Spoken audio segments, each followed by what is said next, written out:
तांडव वस्ती सुधारणा करणे या योजनेमुळे हातकणंगले तालुक्यातील शिरोली येथे दलित मित्र आमदार अशोकराव माने यांच्या फंडातून वॉर्ड क्रमांक 4 मधील 25 लाख रुपये निधी धनगरवाडा येथे रस्ता काँक्रिटीकरण करणे, गटर्स करणे कामाचा शुभारंभ लोकनियुक्त सरपंच पद्मजा करपे यांच्या हस्ते करण्यात आले।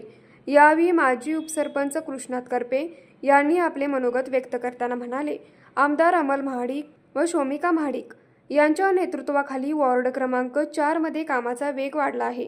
मेघराज कॉलनी येथे रस्ता काँक्रिटीकरण केलेले आहे। बिरदेव मंदिर येथील रस्ता डांबरीकरण केला आहे। राष्ट्रसेवा हायस्कूल मागील गटर्स, निवास पाटील यांच्या घराजवळील गटर्स आणि धनगरवाडा येथील काँक्रिटीकरण रस्ता व गटर्स केली आहे। याप्रमाणे वॉर्ड क्रमांक 4 मध्ये बरीचशी कामे करण्यात आली आहेत। तसेच शक्ती यादव यांनी सांगितले की लोकनियुक्त सरपंच, उपसरपंच सर्व सदस्य यांचे वॉर्ड नंबर 4 मध्ये दिलेल्या निधीबद्दल तसेच केलेल्या कामाबद्दल आभार मानले।